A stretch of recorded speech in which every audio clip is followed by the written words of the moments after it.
Okay mga kababayan, Chris Ulo po at welcome back po rito sa ating YouTube channel. Okay, ito mga kababayan, may breaking news po. Nako, nakaka-alarma ito, nakakagulat ito ha. According ho dito kay itong kasama niya lagi, ito si sino ba ito? Yung dating gabinete niya. Oo, yung matanda na rin na medyo not pa. Si Digong raw ho, mga kababayan, nawawala. Wala ho sa kanyang detention facility. Sa madalit salita, sa kanyang kulungan, sa kanyang selda. Hindi kasi matawag ding selda kulungan kasi hindi naman mukhang kulungan, mukhang parang pang staycation eh. Parang condo unit. Nawawala raw ho si Digong. Wala raw ho doon sa kanyang detention facility center. Sa kanyang kulungan. Nawawala. Hinahanap yata nila. Sus Mariosep. Baka naman dinukot ng puting ban. Hindi naman, no? Dito lang pala sa Pilipinas yun. Pakinggan natin ha, mga kababayan. I asked for the name of the hospital up to now. Ayun, ang pangalan ho, Salvador Salvador Medialdia. Oo, basta yun na yun. Salvador Medialdia. Ito ho yung kukulong na pupusasan yata sana ni General Torre. Dahil kakasuhan ho ng obstruction of justice dahil pinipigil at tumaharang doon sa pagbibigay ho ng arrest warrant of arrest at dadalhin na ho doon sa dito sa Netherlands. Pero mga ilang oras pinakawalan din yata ni General Torre. At ito kasama nandoon siya. Hanggang sa pagbiyahe ho ng Dubai hanggang makarating ho ng Netherlands kasama. Ito may sinasabi according dito sa balita ho ng News 5. Ang caption, ayon kay dating Executive Secretary Salvador Medialdia, wala si dating Pangulong Rodrigo Roa Duterte sa kanyang detention facility ng International Criminal Court. Nangyari? Puti, siya napunta. Hindi naman basta-basta makakalabas doon yun kung walang authorization or walang mag-a-assist o walang magpapalabas sa kanya. Walang mag-e-escort.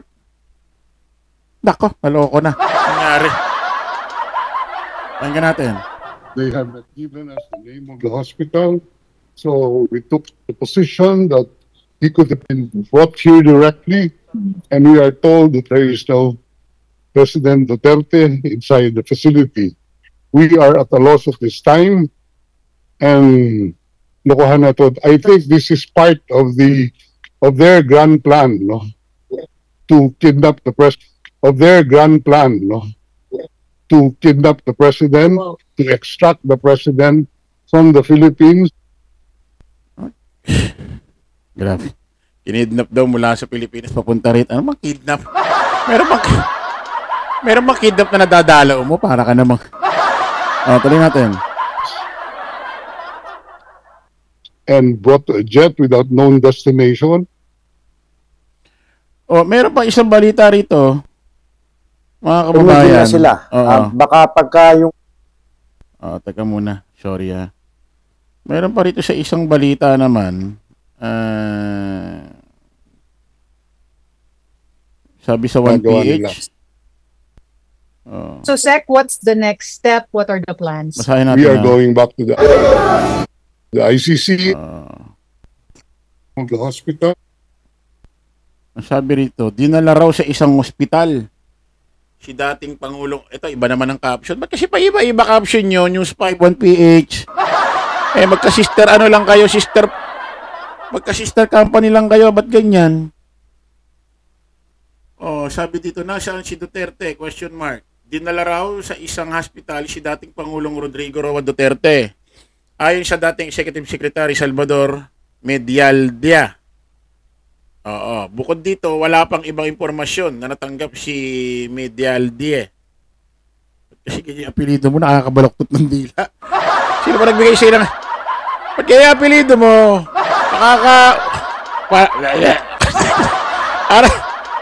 Ano ba yan? Parang nakakabuhol ng dila. Oo. Oh, ito, maliwanag ko sa report. Si Digong, wala ko sa kanyang condo unit. Wala ko sa kanyang kulungan. Sa kanyang, sa kanyang, tawag dito, oo, doon sa kanyang selda. Sa kanyang facility. Wala. Sa kanyang detention facility, wala. Hindi na raw sa hospital. Hindi raw sinasabi kung saan hospital. Siguro para kumbaga sa security security reason para wala nang magpunta ron mag-rally-rally. Wala nang magpuntang mga mga DD-shit na mga OFW diyan sa Netherlands. Hindi pa ho natin alam yung kabuong balita nito mga kababayan kung nasa ospital ba talaga, dinukot, nawawala. Ay baka naman Mr. Ulit last name mo, try ko ulit mabanggit ng tama. Mr. Salvador Medialdia, baka naman andyan naglalakad-lakad na sa bakura, baka magpapahangin lang. Baka naman naglalakad-lakad lang dyan hindi mo lang nakita sa kwarto lumabas ka na agad dyan sa ICC, dyan sa ICC, lumabas ka na agad, nagpunta ka na agad sa mga reporter. Siyempre, may nag-aabang dyan sa labas lagi ng update. Baka naman nag-iikot-ikot, nagpapahangin, at masarap-sarap yata, maganda-ganda yata ang weather dyan sa Netherlands. Ikaw naman, masyado ka namang, parang baka naman pinapagalit nyo na naman yung mga damdamin sa loobin ng mga DD shit, ha?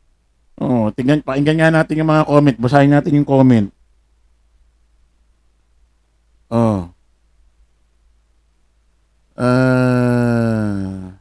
Ano daw to?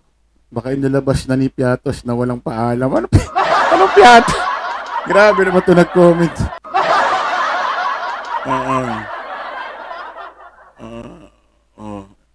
Ito lang masabi ko, lahat po ng mga kalyado ng Marcos.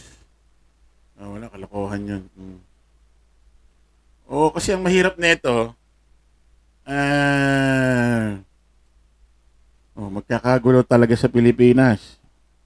Ang mahirap nito, mamaya nagpapahapahangin lang yan, nag-report ka ng ganyan na Salvador. Sir, mamaya lalo nyong pinaiinit, lalo nyong pinaaapoy, ginagalit yung mga damdamin ng mga tanganyong follower. Hindi, sabihin mga yung follower. Mas lalo niya. Ay, nako. Mga style nyo na naman, ha. Baka naman dyan yung paikot-ikot lang yan. Pero tignan natin, mga kababayan, kung ano ho magiging update ho dito. Basta ang maliwanag, wala raw si Digong sa kanyang detention center, detention facility. May kinalaman daw dito yung kidnap. Sabi nito ni Salvador Medialdia. Tapos, nasa ospital naman din daw according sa mga ICC staff. Pero ayaw banggitin yung saang hospital. Tsaka ba ba't nandiyan ka pa? Di ka pa umuwi? Ano ba ginagawa mo dyan? Pati ka na umuwi rin sa Pilipinas. Hinahanap ka na ng pamilya mo. Umuwi ka na, hayaan mo na si Digong at nandiyan naman yung mga anak niya. Andiyan na si, Pusit. Baka naman dinala kay Pusit para magkita sila.